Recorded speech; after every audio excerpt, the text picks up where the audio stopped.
Israel ఇరాన్ల మధ్య యుద్ధం ఆగలేదు. ఇజ్రాయెల్ పైన హమాస్ ఇంకా దాడి చేస్తూనే ఉంది. ఈ రోజు వరకు ఈ దాడికి ఏడాది పూర్తయింది. కీలక విషయాలు వెల్లడించింది ఇజ్రాయెల్. ఏడాది కాలంలో ఇరాన్కు వరుస దెబ్బలు తగిలాయి. 20,000కు పైగా మిలిటెంట్లను కోల్పోయింది హమాస్. ఇక హెజ్బుల్లా హెడ్ నస్రల్లా అతని వారసుడు సఫీద్దీన్ కూడా హతం చేసింది. Hezbollah communications chief Rashid Sakafi హతమయ్యారు. గాజా పట్టీలో సుమారుగా 40,300 లక్ష్యాలపైన దాడులు కొనసాగాయి.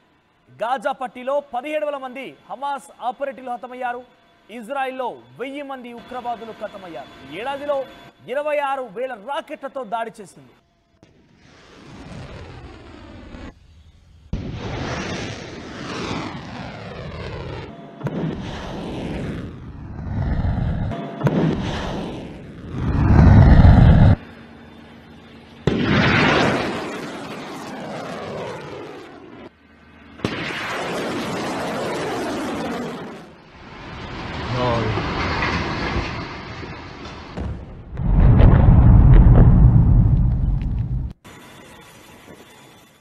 ఇజ్రాయెల్ పైన హమాస్ దాడి చేసి నేటికి ఏడాది కావస్తోంది. ఈ నేపథ్యంలో ఇజ్రాయెల్ ఒక కీలక విషయాన్ని వెల్లడించింది. ఏడాది కాలంలో ఇరాన్కి వరుస దెబ్బలు ఎదురయ్యాయి. 20,000కు పైగా మిలిటెంట్లను కోల్పోయింది హమాస్. హెజ్బుల్లా హెడ్ నస్రల్లా అతని వారసుడు సఫీద్దీన్ హతమయ్యారు. Hezbollah communications chief Rashid Sakafi కూడా హతమయ్యాడు. ఇక గాజా పట్టీలో 40,300 లక్ష్యాలపైన దాడులు జరిగాయి. ఈ గాజా పట్టీలో సుమారుగా 17,000 మంది హమాస్ ఆపరేటివ్లు హతమయ్యారు. ఇజ్రాయిల్లో 1000 మందికి పైగా ఉగ్రవాదులని నేలమట్టం చేశారు. ఇక ఏడాదిలో 24,000 రాకెట్లతో వరుసగా దాడులు చేసినట్టుగా చెప్పింది. తమ సైనికులు 728 మంది చనిపోయారంటూ చెప్తోంది ఇజ్రాయిల్. హెజ్బుల్లా హమాస్ కలిసి వచ్చినా రెడీ అంటుంది ఇజ్రాయిల్. రెండు కలిసి వచ్చినా కూడా ఎదుర్కోవడానికి సిద్ధమేనంటోంది ఇప్పుడు ఇజ్రాయెల్ పూర్తిగా అమెరికా మద్దతును కూడా కూడబెట్టుకుని ఉంది. ఇక ఏ క్షణమైనా ఇరాన్ ఇజ్రాయెల్పై దాడి చేసిన నేపథ్యంలో ఇజ్రాయెల్ కూడా తిరిగి దాడి చేసేందుకు సిద్ధమైంది. ఈ నేపథ్యంలో ఇజ్రాయెల్ క్యాబినెట్లో తీసుకున్న నిర్ణయాన్ని అడ్డుకోవాల్సిందిగా Iran supreme leader Ayatollah Ali Khamenei కూడా పెద్ద ఎత్తున ప్రకటించేశారు. తన చేతిలో గన్ పెట్టుకొని ఇరాన్ ప్రజానికానికి మద్దతుగా నిలిచేందుకు కూడా ఆయన పెద్ద ఎత్తున ఇజ్రాయెల్ని అంతమొందించడం చాలా చిన్న విషయం. అది ముస్లిం దేశాలు మొత్తం కూడా ఏకం కావాలన్నట్టుగా ఆయన పిలుపునిచ్చారు.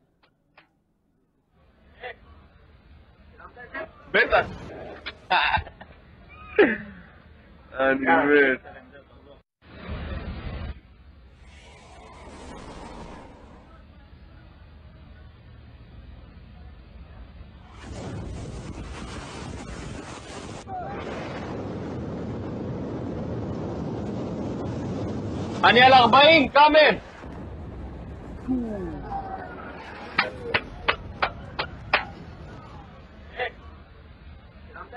Better. ఇజ్రాయెల్ పైన హమాస్ దాడి చేసి ఏడాది కావస్తున్న నేపథ్యంలో కీలక విషయాలను చెప్పింది.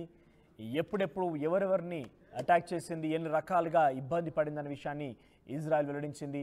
ఏడాది కాలంలో ఇరాన్కు వరుసగా ఎదురు దెబ్బలు తగిలాయన్నట్టుగా ఇజ్రాయెల్ చెప్పుకొచ్చింది. 20,000కు పైగా మిలిటెంట్లని కోల్పోయామంటోంది హమాస్. ఇక హెజ్బుల్లా హెడ్ నస్రల్లా అతని వారసుడు సఫీద్దీన్ని హతం చేశారు. హెజ్బుల్లా కమ్యూనికేషన్స్ చీఫ్ రషీద్ సుకాఫీని కూడా హతం చేశారు.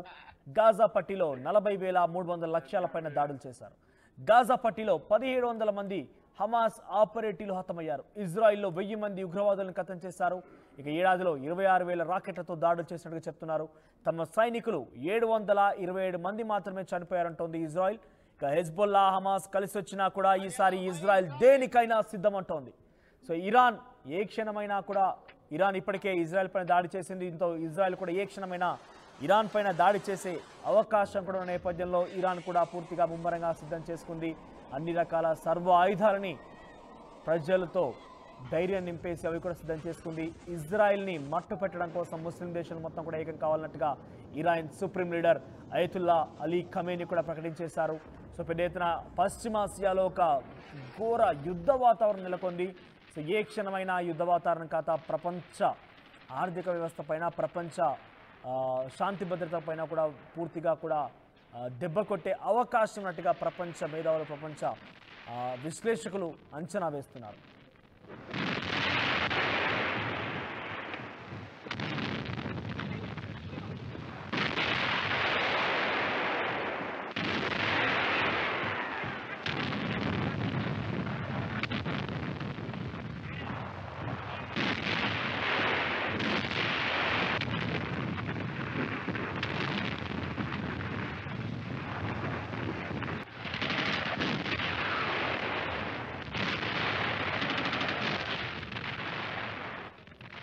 సుమారుగా ఏడాదిగా ఆయా దేశాల్లో దీపావళి అన్న చందంగా రోజుకు ఏ వైపు నుంచి ఎటువైపు నుంచి ఒక రాకెట్, ఒక క్షిపణి, ఒక బాంబు వచ్చి తమ పైన దాడి చేస్తుంది, తమ ప్రాణాలు కోల్పోవస్తుందని ఒక ఆందోళన చెందుతున్నారు అక్కడ ప్రజానికం మొత్తం కూడా.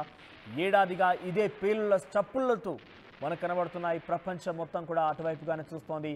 ఇజ్రాయెల్, ఇరాన్, హెజ్బొల్లా, హమాస్ ఈ పేర్లు తరచుగా మనం వింటూనే ఉన్నాం.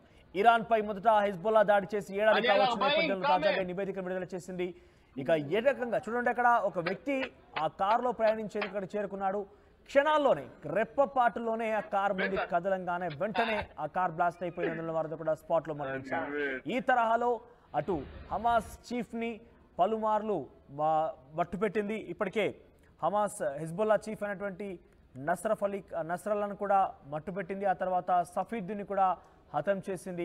ఈ రకంగా పలుమార్లు మనం ఈ రకంగానే మాట్లాడుకుంటున్నాం. ఇజ్రాయెల్, హెజ్బొల్లా, హమాస్ అనే పేరుని తరచుగా మనం వినియోగిస్తున్నాం. ఇక హెజ్బొల్లా హెడ్ నస్రల్లా, అతని వారసు సఫీద్దీన్ని ఇద్దరిని కూడా మట్టుపెట్టేసింది. ఇక హెజ్బొల్లా కమ్యూనికేషన్ చీఫ్ రషీద్ సకాఫీని కూడా హతం చేసినట్టుగా నివేదికలో తను ఏడాది పాటుగా అయినటువంటి యుద్ధానికి కారణంగా ఈరోజు ఏడాది కావడంతో నివేదికలో బయటపెట్టింది ఇజ్రాయెల్ ప్రభుత్వం. సో ఇజ్రాయెల్కి పూర్తిగా అమెరికా మద్దతు కూడా ఉంది. అమెరికా మద్దతుతో ఇజ్రాయెల్ ముందు కొనసాగుతున్న నేపథ్యంలో అటు ఇరాన్ కూడా మిగిలినటువంటి ఆ పశ్చిమాసియా దేశాలతో పాటుగా మిగిలినటువంటి ముస్లిం దేశాలను కూడా కూడబెట్టుకొని ముందుకెళ్లేందుకు సిద్ధమవుతున్నారు. ఇక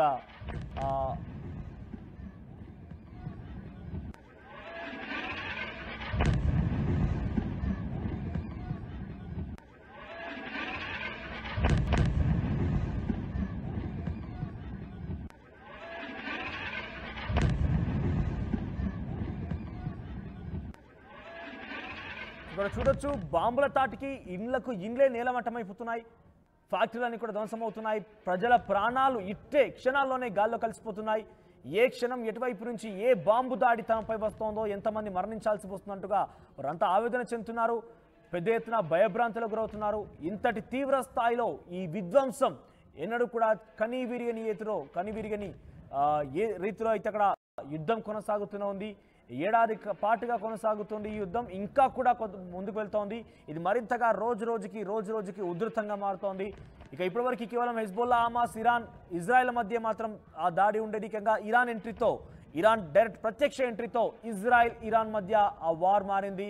ఇక ఇరాన్ దాడి చేసిన నేపథ్యంలో ఇజ్రాయెల్ ఏ క్షణమైనా కూడా తిరిగి ప్రతిదాడి చేసే అవకాశం ఉంది.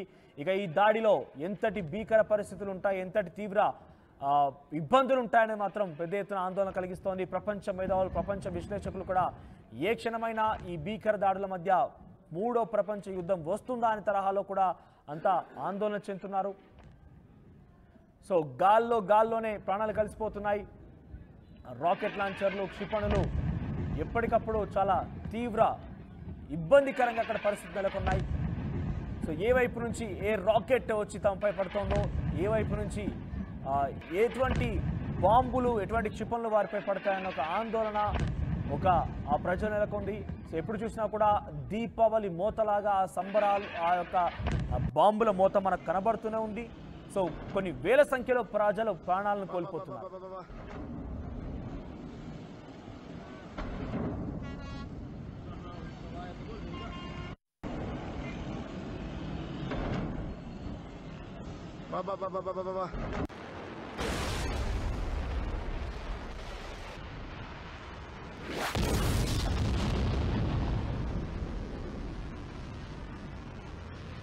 చూడొచ్చు, ఇజ్రాయెల్ ట్యాంకర్ను హెజ్బొల్లా గతంలో పేల్చేసినటువంటి ఆ విజువల్స్ మీరు చూస్తున్నారు.